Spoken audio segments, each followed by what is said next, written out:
السلام علیکم ورحمۃ اللہ تعالی وبرکاتہ۔ محترم سامعین اکرام، آج کل سوشل میڈیا کے ذریعے یہ سوال بہت عام کیا جاتا ہے کہ آخر اسلام میں طلاق کا نظام کیوں ہے؟ طلاق کے ذریعے تو میاں بیوی کے درمیان دوری پیدا کی جاتی ہے، تو پھر اسلام طلاق کی اجازت کیوں دیتا ہے؟ محترم سامعین اکرام، اس کو سمجھنے کے لیے سب سے پہلے تو آپ یہ سمجھ لیں کہ طلاق کسی بیماری کا نام نہیں بلکہ ایک دوائی کا نام ہے، اور دوائی اس وقت کھائی جاتی ہے جب کوئی بیماری ہو، اور بیماری میں بھی اپنی مرضی سے دوائی نہیں کھائی جاتی بلکہ ڈاکٹر سے مشورہ کیا جاتا ہے کہ دوائی کھانی ہے یا نہیں، اور کھانی ہے تو کتنی کھانی ہے اور کب کھانی ہے۔ محترم سامعین اکرام، آپ سوچ رہے ہوں گے کہ طلاق کس بیماری کی دوائی ہے؟ معزز سامعین، اسلام میں شادی شدہ زندگی کی بنیاد محبت اور رحمت پر رکھی گئی ہے، جیسا کہ اللہ تبارک و تعالی ارشاد فرماتا ہے، وَمِنْ آيَاتِهِ أَنْ خَلَقَ لَكُم مِّنْ أَنفُسِكُمْ أَزْوَاجًا لِتَسْكُنُوا إِلَيْهَا وَجَعَلَ بَيْنَكُم مَّوَدَّةً وَرَحْمَةً ان فی ذلک لآیات لقوم یتفکرون۔ اس کا مطلب ہے کہ اللہ تعالیٰ کی نشانیوں میں سے ہے کہ اس نے تمہارے لیے تم ہی میں سے بیویاں پیدا کی تاکہ تم ان کے پاس سکون پاؤ، اور تمہارے درمیان محبت اور رحمت پیدا کر دی۔ بے شک اس میں غور کرنے والوں کے لیے نشانیاں ہیں۔ مذکورہ آیت کریمہ سے معلوم ہوا کہ شادی شدہ زندگی کی بنیاد محبت اور رحمت پر ہے، لیکن اگر یہ محبت اور رحمت ختم ہو جائے اور اس کی جگہ نفرت اور دشمنی نام کی بیماری پیدا ہو جائے تو کیا دونوں یعنی میاں بیوی کو زبردستی ایک ساتھ رکھا جائے گا کہ اب آپ لوگ کبھی الگ نہیں ہو سکتے، ہمیشہ ساتھ رہنا ہوگا؟ محترم سامعین اکرام، کوئی بھی عقل مند انسان یہ نہیں کہے گا کہ انہیں زبردستی ساتھ میں رکھا جائے، کیونکہ یہ تو ایسا ہی ہوگا کہ جیسے کسی انسان کو بخار آ جائے اور اس کو کہا جائے کہ آپ دوائی نہیں لے سکتے، آپ کو اسی حال میں زندگی گزارنی ہے۔ لہٰذا محترم سامعین اکرام، اس بیمار انسان کے لیے ضروری ہے کہ وہ طبیب کے مشورے سے، ڈاکٹر کے مشورے سے دوائی لے تاکہ وہ سکون پا سکے۔ اسی طرح جب میاں بیوی میں نفرت اور دشمنی نام کی بیماری پیدا ہو جائے تو اس کا علاج کرنا ہوگا۔ اسلام نے اس کا علاج یہ بتایا کہ دونوں میاں بیوی طلاق نام کی دوائی استعمال کر کے الگ ہو جائیں تاکہ آپس میں نفرت نام کی جو بیماری ہے وہ ختم ہو جائے۔ محترم سامعین اکرام، اس سے معلوم ہوا کہ طلاق ایک بیماری کا علاج ہے، دوائی ہے، اور وہ بیماری کیا ہے؟ میاں بیوی کے درمیان دشمنی اور نا اتفاقی کا پیدا ہو جانا۔ لیکن محترم سامعین اکرام، میاں بیوی کے درمیان اگر کوئی ناراضگی یا دشمنی نام کی بیماری پیدا ہو جائے تو اسلام یہ نہیں کہتا کہ اس بیماری کا علاج فوراً طلاق سے کیا جائے، بلکہ طلاق تو اس بیماری کا آخری علاج ہے۔ جیسے اگر کسی کے پیٹ میں پتھری ہو جائے تو ڈاکٹر یا طبیب فوراً آپریشن کے ذریعے علاج نہیں کرتا، بلکہ پہلے دوائی کے ذریعے پتھری نکالنے کی کوشش کرتا ہے، لیکن اگر یہ کوشش ناکام ہو جاتی ہے تب آخری علاج کے طور پر آپریشن کیا جاتا ہے۔ اسی طرح اگر میاں بیوی میں ناراضگی نام کی بیماری پیدا ہو جائے تو اسلام نے کچھ ضروری اقدامات بتائے ہیں جن کو ناراضگی نام کی بیماری کے علاج کے طور پر اپنانا چاہیے، لیکن جب یہ اقدامات ناکام ہو جائیں تو آخری علاج کے طور پر طلاق کا استعمال کرنا چاہیے، اور اس آخری مرحلے میں آ کر طلاق دینا عورت پر ظلم نہیں بلکہ اس میں اس عورت کا فائدہ ہے، جس طرح آخری مرحلے میں آ کر آپریشن کرنا مریض پر ظلم نہیں بلکہ مریض کا فائدہ ہوتا ہے۔ اب سوال یہ پیدا ہوتا ہے کہ اسلام نے میاں بیوی میں ناراضگی نام کی بیماری کے علاج کے لیے طلاق سے پہلے کون سے ضروری اقدامات بتائے ہیں؟ تو آئیے میں بتاتا ہوں۔ محترم ناظرین و سامعین، طبیب پہلے تو ہمیں یہ مشورہ دیتا ہے کہ آپ فلاں غذا کھائیں گے تو پیٹ میں پتھری ہو جائے گی، اور فلاں غذا نہیں کھائیں گے تو پیٹ میں پتھری نہیں ہوگی، اور اگر پیٹ میں پتھری بن ہی گئی تو طبیب اس کا علاج کرتا ہے، اور جب سارے علاج ناکام ہو جاتے ہیں تو آپریشن کیا جاتا ہے۔ اسی طرح اسلام نے بھی مسلمانوں کی اس معاملے میں رہنمائی فرمائی کہ کس قسم کے مرد یا عورت سے شادی کریں گے تو آپس میں ناراضگی اور دشمنی نام کی بیماری پیدا ہو سکتی ہے، اور کس قسم کے مرد یا عورت سے شادی کرنے سے یہ بیماری پیدا نہیں ہوگی۔ لہٰذا حضور علیہ السلام نے ارشاد فرمایا، تنکح المرأة لأربع، لمالها ولحسبها ولجمالها ولدينها فاظفر بذات الدين تربت يداك۔ یہ حدیث بخاری مسلم میں موجود ہے۔ اس کا مطلب یہ ہے کہ عورت سے 4 چیزوں کی وجہ سے نکاح کیا جاتا ہے، اس کے مال کی وجہ سے، اس کے حسب نسب کی وجہ سے، اس کے حسن و جمال کی وجہ سے، اور اس کے دین کی وجہ سے۔ پس تم دین والی کو اختیار کرو، تمہارا بھلا ہو۔ اسی طرح حضور علیہ السلام نے ایک جگہ ارشاد فرمایا، اذا اتاکم من ترضون خلقه ودینه فزوجوه الا تفعلوا تکن فتنة فی الارض وفساد عریض۔ یہ حدیث ابن ماجہ میں موجود ہے۔ اس کا مطلب یہ ہے کہ جب تمہارے پاس کوئی ایسا شخص رشتہ لے کر آئے کہ جس کے دین اور اخلاق سے تم خوش ہو، یعنی اس کا دین اور اخلاق تم کو پسند آئے، تو اس سے شادی کر دو۔ اگر ایسا نہ کرو گے تو زمین میں فتنہ اور بڑا فساد پھیل جائے گا۔ محترم سامعین کرام، مذکورہ دونوں حدیثوں سے ہمیں معلوم ہوا کہ دیندار مرد یا عورت سے شادی کرنی چاہیے۔ اگر دیندار سے شادی نہیں کی تو آپس میں ناراضگی اور دشمنی نام کی بیماری پیدا ہو سکتی ہے، یا اس طرح کی کوئی اور پریشانی زندگی میں پیدا ہو سکتی ہے۔ لیکن محترم سامعین کرام، یہ تو وہ اقدامات ہیں کہ شادی سے پہلے ہمیں کیا کرنا چاہیے۔ شادی سے پہلے ہمیں ایسا کون سا کام کرنا چاہیے کہ جس کی وجہ سے شادی کے بعد آپس میں ناراضگی پیدا نہ ہو سکے۔ لیکن اگر شادی ہو گئی ہو تو پھر مسلمان کو ایسا کیا کرنا چاہیے جس سے آپس میں ناراضگی نام کی بیماری پیدا ہی نہ ہو۔ اس کے بارے میں اسلام نے مرد اور عورت دونوں کی رہنمائی فرمائی۔ مردوں کو حکم دیا وَعَاشِرُوهُنَّ بِالْمَعْرُوفِ، جس کا مطلب ہے کہ ان کے ساتھ یعنی اپنی بیویوں کے ساتھ بھلے طریقے سے زندگی بسر کرو۔ اور عورتوں کے بارے میں فرمایا فَالصَّالِحَاتُ قَانِتَاتٌ حَافِظَاتٌ لِلْغَيْبِ بِمَا حَفِظَ اللَّهِ۔ اس کا مطلب ہے کہ پس نیک عورتیں وہ ہیں جو فرما بردار ہیں اور شوہر کی غیر موجودگی میں ان کے مال اور عزت کی حفاظت کرتی ہیں۔ محترم سامعین کرام، قرآن نے مردوں کو یہ بھی نصیحت کی کہ اگر بیوی کے اندر کوئی ایسی بات ہو جو تمہیں پسند نہ ہو تو طلاق میں جلدی بازی نہ کرو۔ اللہ تبارک و تعالی ارشاد فرماتا ہے فَإِن كَرِهْتُمُوهُنَّ فَعَسَىٰ أَن تَكْرَهُوا شَيْئًا وَيَجْعَلَ اللَّهُ فِيهِ خَيْرًا كَثِيرًا، یعنی اگر تمہیں وہ یعنی تمہاری بیویاں ناپسند ہوں تو ہو سکتا ہے کہ تم کسی چیز کو ناپسند کرو اور اللہ نے اس میں تمہارے لیے بھلائی رکھی ہو۔ یعنی اگر تم اپنی بیوی کو ناپسند کرو، تمہاری بیوی تمہیں اچھی نہ لگتی ہو تو اسے فوراً طلاق نہ دے دو۔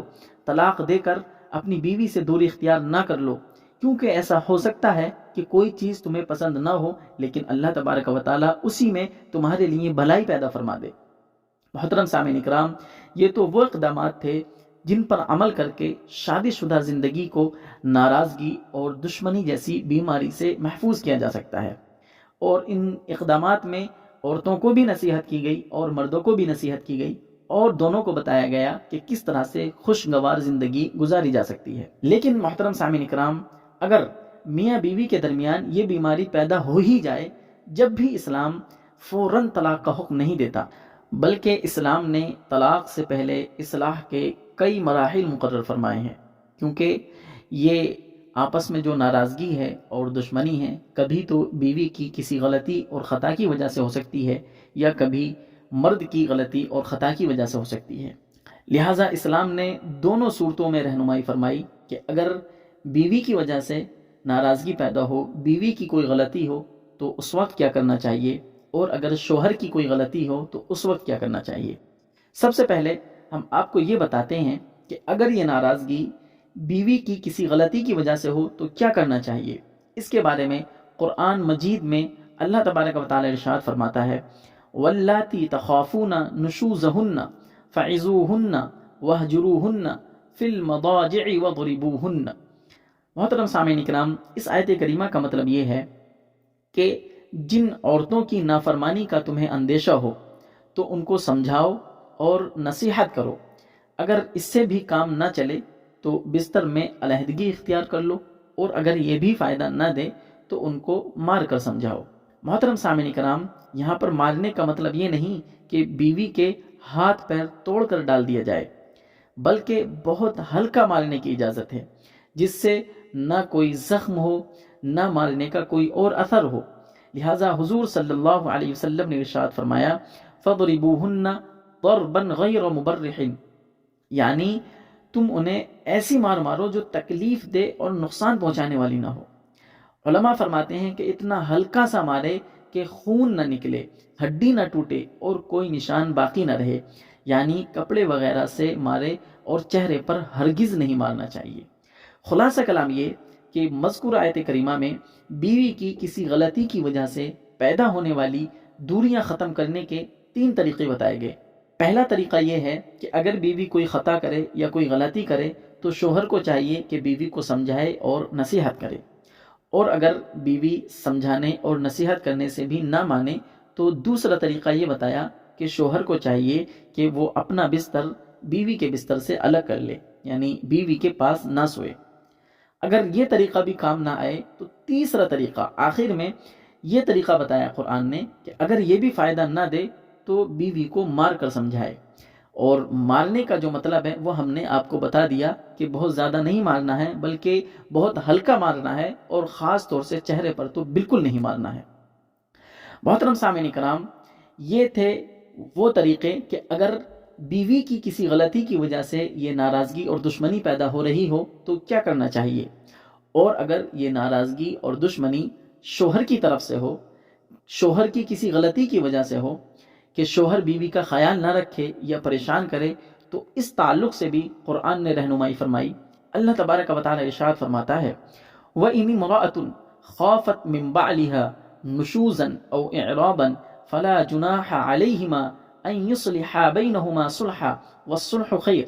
اس آیت کریمہ کا مطلب یہ ہے کہ اگر کوئی عورت اپنے شوہر کی زیادتی یا بے رغبتی کا اندیشہ کرے تو ان دونوں پر گناہ نہیں کہ آپس میں صلح کر لیں، اور صلح کر لینا بہتر ہے، یعنی جس طرح ہو سکے وہ آپس میں صلح کر لیں، کیونکہ صلح کر لینا جدائی اور زیادتی دونوں سے بہتر ہے۔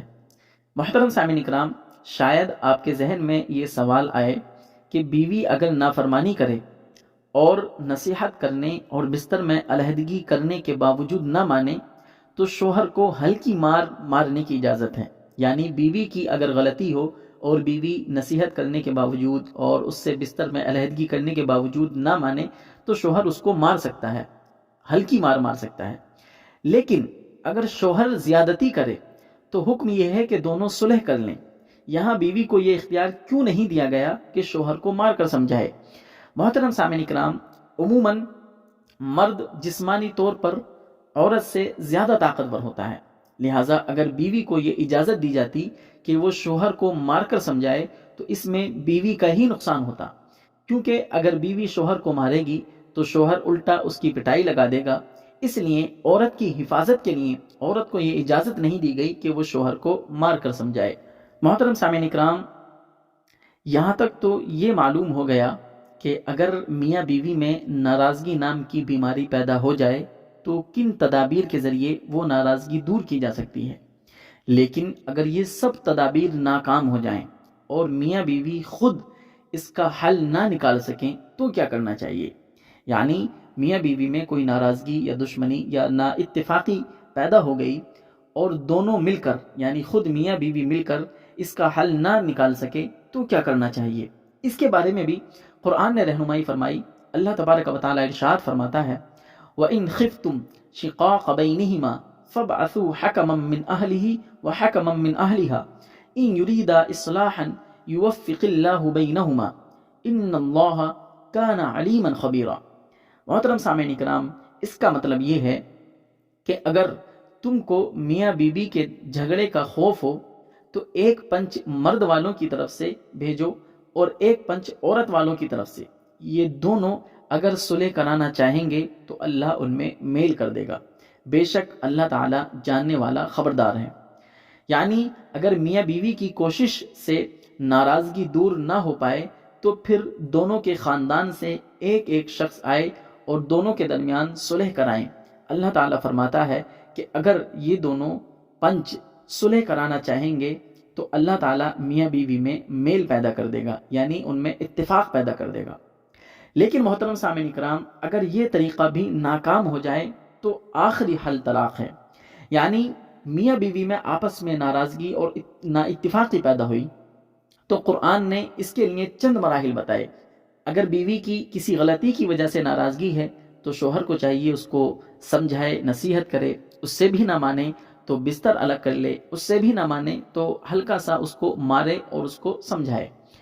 لیکن اگر غلطی شوہر کی ہو، شوہر زیادتی کرتا ہو، تو اس وقت کیا کرنا چاہیے؟ قرآن نے اس پر بھی رہنمائی فرما دی کہ آپس میں دونوں مل کر صلح کر لیں۔ لیکن اگر اس سے بھی کام نہ چلے اور دونوں مل کر آپس میں حل نہ نکال سکیں تو دونوں کے خاندان والوں کی طرف سے ایک ایک بندہ آئے اور دونوں کے درمیان صلح کرائیں۔ اگر یہ دونوں بھی صلح نہ کرا سکیں اور اب کوئی راستہ نہ بچا کہ دونوں کے درمیان صلح کی جا سکے تو اب ایک ہی طریقہ بچا ہے، وہ ہے طلاق، یعنی طلاق کے ذریعے دونوں الگ ہو جائیں۔ لہٰذا محترم سامعین کرام، یہاں تک کی گفتگو سے آپ کو یہ معلوم ہو گیا ہوگا کہ اگر میاں بیوی کے درمیان ناراضگی اور دشمنی نام کی بیماری پیدا ہو جائے تو اس کا علاج صرف طلاق نہیں بلکہ طلاق سے پہلے اسلام نے بہت سے طریقے بتائے ہیں جن کے ذریعے آپس کی ناراضگی کو دور کیا جا سکتا ہے۔ لیکن اگر یہ سارے طریقے اور ساری تدابیر ناکام ہو جائیں تو طلاق کی اجازت ہے۔ جس طرح سے ڈاکٹر پتھری نکالنے کے لیے سارے طریقے اپناتا ہے، دوائیاں اپناتا ہے، لیکن جب سارے طریقے ناکام ہو جاتے ہیں، ساری دوائیاں اور سارے علاج ناکام ہو جاتے ہیں تو آپریشن کرتا ہے۔ پتہ چلا کہ طلاق عورت پر ظلم نہیں بلکہ مرد اور عورت دونوں کے لیے بھلائی کا ذریعہ ہے، لیکن یہ بھلائی کا ذریعہ اسی وقت ہے جب اسلامی طریقے سے طلاق کا استعمال کیا جائے۔ اب محترم سامعین کرام، اسلامی طریقے سے طلاق کا کس طرح سے استعمال کرنا ہے، اس کو جاننے کے لیے آپ اگلی ویڈیو کا انتظار کریں۔